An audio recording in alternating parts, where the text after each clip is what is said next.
Redação Novo Tempo já está de volta.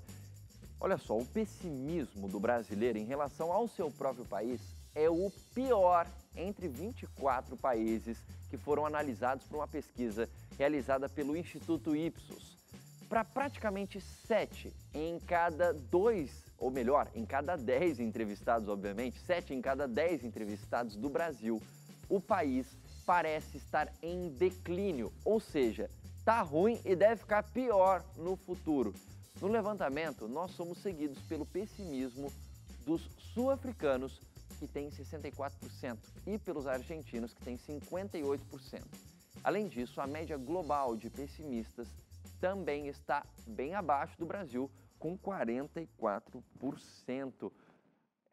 Lembra do slogan do Tiririca? Pior do que tá, não fica.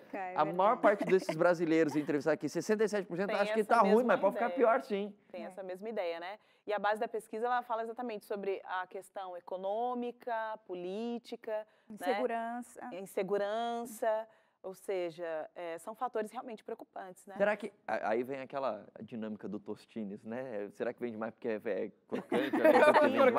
Será que o brasileiro, ele tá mais pessimista porque ele naturalmente é pessimista ou porque o país está muito ruim mesmo e ele acha que não tem jeito de melhorar? A culpa é do brasileiro que é pessimista ou do país que está mal mesmo das pernas, será? Não, eu acho que juntas é um problema cíclico, né? Ok, uma coisa influencia na outra. Influencia na outra. A gente tem um número elevadíssimo de políticos envolvidos na Lava Jato. Nós vimos pela primeira vez um presidente da República em exercício sendo denunciado. Uhum. Aí a gente vê também Petrobras envolvida em crimes de corrupção, grandes instituições. Então, tudo isso... Você tem um ex-presidente preso. Então, você pega isso tudo, como é que você vai sentir confiança? Você vê que agora, nessas eleições, depois da redemocratização do país, foi o maior número de votos nulos e brancos. Uhum. Então, isso demonstra da credibilidade. Isso, a insatisfação das pessoas, a insatisfação entre os jovens, que muitos têm saído do Brasil para poder seguir carreira em outros países. Então, aí isso gera um pessimismo. E mesmo que alguma coisa mostre que vai melhorar, a pessoa está tão desacreditada que diz, não vai piorar. Vamos fazer o seguinte, esse dado é do Instituto Ipsos, eu vou fazer um data leite rápido aqui. Você acha que o país fica ainda pior do que está ou pode dar uma melhoradinha ou fica igual, Luiz? Não, menino, tem que falar positivo. Melhor. Eu sou otimista também. Otimista, Gabriela. Eu não sou tão otimista assim, não. Aqui no nosso caso, aqui, como eu também, eu sou um pouquinho otimista nesse momento, o nosso aqui tá dando um pouquinho diferente, mas o Data Leite tá dando, deixa eu fazer a conta aqui, 75% são otimistas, 25% não muito, né? Mas o Data Ipsos diz, 67% dos brasileiros estão pessimistas quanto ao futuro do país. Leite, sabe o que é interessante? Diga. O brasileiro é pessimista, como a gente mostrou ali na pesquisa, né? 67% do Brasil fala mal do Brasil, não sei o quê. Acho que vai ficar pior. Acho que vai ficar pior, mas não gosta de ouvir outras pessoas falando mal do país. Exato. Quando é alguém de fora falando, opa, peraí, meu país é assim, meu país tem isso, tem aquilo, outro, começa a defender e falar as coisas positivas. A gente não gosta que É que nem o outros filho da gente, falem tipo, mal. você pode dar bronca no seu filho, mas ninguém mais pode dar bronca no seu filho, mais ou menos isso. Exatamente. É que roupa suja a gente se lava em casa, né? Entendi. A gente lava em casa, não queremos que ninguém Agora, tenha contato com isso. Tem um dado aqui que a produção trouxe, que é o seguinte, em relação à percepção da insegurança, o brasileiro vive um medo 2 vezes superior ao restante do mundo, essa pesquisa traz. Uhum. A taxa mundial é de 30%, ou seja, 30% das pessoas no mundo se sentem inseguras na localidade em que vivem. No Brasil, 68% dos brasileiros, ou seja, basicamente a mesma porcentagem, né, 67% são pessimistas, 68% se sentem inseguros aqui no Brasil. E aí o resultado coloca o Brasil com uma percepção sobre a violência igual ao do sul-africano. E uma outra pesquisa sobre a percepção a respeito da violência colocou, é o mesmo dado aqui, né? 68% se sentem inseguros. A gente está atrás apenas, chuta de qual país? Do Afeganistão, 79%. Nossa. Por que pra gente tudo parece tão pior do que realmente é, inclusive em relação à violência? Porque é violento mesmo o país? Olha, eu acho que existe que existe o fator insegurança, realmente. A gente viu o Rio de Janeiro na situação que precisou de uma intervenção militar, a gente viu aí recentemente presídios, né, rebeliões nos presídios, então acho que isso tudo gera uma sensação de insegurança. Só que somado a isso, eu acho que tem sim um espírito vira-lata, porque o brasileiro, às vezes, ele, apesar, né, de não gostar que o outro fale, o brasileiro só gosta de falar mal da gente. Tem gente que critica assim, porque houve aí uma proposta de americanizar a nossa saúde. Cara, o SUS, a ideia do SUS é muito boa. O negócio é que a demanda é grande e que é referência para outros países. Mas a gente tem a mania de ficar criticando, de ficar falando mal do que é nosso. Vocês acham que o brasileiro tem muito essa cultura de supervalorizar outras culturas e subvalorizar a cultura do brasileiro? A ideia da grama do vizinho mais verde do que a nossa. Isso eu ia falar. Antes de começar o programa, nós estávamos olhando aqui, né, eu e a Gabi, olhando o índice de países com maior índice de violência, né, o ranking dos países com maior índice de violência. Aí, eu não lembro exatamente quem estava em primeiro lugar e tal, mas estavam alguns países da África, né, e o Brasil estava em 18º. 16º. 16º. Dos 25 países mais violentos do mundo, o Brasil é 16º. 16º, né? Então, você estava vendo aí a pesquisa falando que a África do Sul é até mais otimista. Os dados são os mesmos que o Brasil em relação ao pessimismo, o sul-africano é menos pessimista do que o brasileiro, Exatamente. Apesar de ser bastante. Agora, a violência está igual, percepção de violência. Exatamente. Então, eu acho que tem muito essa ideia, né, daquilo que, principalmente se for americano, se for europeu, né, aquilo que está nas Américas e tal, em geral, e também na Europa, sempre melhor, né? Perdão, pode falar. Sobre a violência, é difícil mesmo, porque os grandes centros aqui no Brasil estão complicados, né? Você cresceu em São Paulo, Eu cresci em São Paulo, olha, e eu fui assaltada em casa 3 vezes, em casas diferentes, que entraram na minha casa, trancaram a gente num cômodo e fizeram uma limpa. 3 vezes. Situação horrível. Agora eu já moro em Jacareí já faz 10 anos. Aqui eu me sinto super segura. Apesar de ser uma cidade considerada violenta.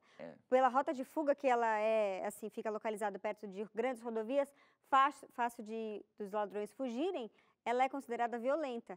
Mas aqui eu nunca sofri nada. Então eu chego em casa 10 da noite, abro o portão, entro, na maior tranquilidade, assim, sossegada. E eu não moro em condomínio fechado, é um bairro que tem bastante assalto, mas não sei, eu me sinto segura aqui. Em São Paulo eu não me sinto segura. Pode ser essa sensação, no Rio de Janeiro né, eu não me sinto de segura. segurança. Fui viajar de férias para Fortaleza, cheguei lá, fomos assaltados. Minha prima usa uma correntinha de ouro no pescoço e tal, andando pela orla da praia, de repente veio um. Pegou, saiu correndo. Você não espera aquilo, você está passeando de férias ali. Agora, tem uma coisa que você comentou aqui, falou, eu vou para o Rio de Janeiro, eu não me sinto segura e tal. Será que, e aí a gente talvez tenha um meia-culpa aqui, porque todo mundo aqui é jornalista, será que a mídia contribui muito para algumas percepções? Vou dizer da minha própria percepção. Eu cresci no interior de São Paulo e tinha ido poucas vezes ao Rio de Janeiro, mas você vê noticiário e tal, e aí eu sempre falava, nossa, o Rio de Janeiro é uma cidade muito violenta, tal. Aí, quando eu cresci, aí comecei a estudar no internato, que daí tem pessoas de tudo que é lugar do país, tinham pessoas do Rio de Janeiro que falavam, cara, o Rio de Janeiro tem violência, mas é que nem São Paulo, não é assim uma coisa doida tal, você tem que ir lá para vivenciar. E aí eu fui algumas vezes ao Rio de Janeiro, conheci um pouco, minha percepção não mudou muito, depois uma outra, mas nunca sofri violência nem nada do tipo lá. E aí uma outra vez fui, e aí fiquei encantado com o Rio de Janeiro, falei assim, olha, acho que estou começando a gostar mais do Rio do que de São Paulo, acho que os dois têm trânsito. Vai ter briga aí. Os dois têm violência e tal, mas o Rio de Janeiro, pelo menos, tem praia, mais bonito e tal. Enfim, o pessoal que é da capital de São Paulo não fica mal comigo, não, é só minha percepção pessoal, tá? Mas será que não tem isso? Tipo, como o que vende em jornalismo é o diferente, é o impactante, talvez tenha uma superexposição da violência no Rio de Janeiro ou em outras capitais, isso pode aumentar a percepção da violência do brasileiro? Eu acho que sim. Sabe por quê? Eu acho que o Rio de Janeiro é uma cidade famosíssima internacionalmente. Então, acaba que ela fica no holofote. Só que se a gente for pegar dados oficiais, o IPEA, por exemplo, faz a lista dos estados e cidades mais violentas. E o Rio de Janeiro não está nem entre as 10. Geralmente, 2 anos, 2 pesquisas do IPEA, cidades de lá do norte foram as que estavam entre as mais violentas. E ninguém fala. e ninguém fala dessas cidades para poder incentivar políticas públicas para ter mais segurança nesses lugares. Então, eu acho, sim, que o Rio de Janeiro, ele toma o foco justamente... Só tomando como um exemplo, óbvio. Ele fica ali no centro justamente por ser a fama da cidade maravilhosa e tal. São Paulo fica ali no centro, é uma das maiores cidades e tal, é o centro econômico do país, financeiro, então eles acabam tendo um destaque. O que a gente deve avaliar é justamente isso, está tendo um destaque aqui, mas e lá, que é muito mais perigoso? O que é que a gente está fazendo? O que é que vocês estão fazendo para poder diminuir o índice de insegurança? E tem aquela máxima de que a notícia ruim é a que vende mais, né? Então, não só na violência, mas em outros aspectos também, enfim, a gente pode citar aqui a política, a economia, outros aspectos, aquilo que tiver ruim vende mais. Então, pode ser também um reflexo daquilo que a gente consome o tempo todo nas mídias. A nossa percepção sobre o nosso país tem a ver com isso, né? Em todas as áreas, que não só na questão de segurança ou a política, enfim. Agora, só título de curiosidade, desculpa te cortar de novo. Eu falo muito, tem que me cortar. Eu pesquisei aqui rápido. Das 50 cidades mais violentas do mundo, 17 estão no Brasil. Entre elas, Natal, como a Luiz falou, às vezes Norte e Nordeste, né? Natal, tem também cidades que não Fortaleza, destaque, né? Belém do Pará, Vitória da Conquista, Maceió, Aracaju, Feira de Santana, Recife, Salvador. A gente fala do Rio de Janeiro, Salvador, mas porque... Não,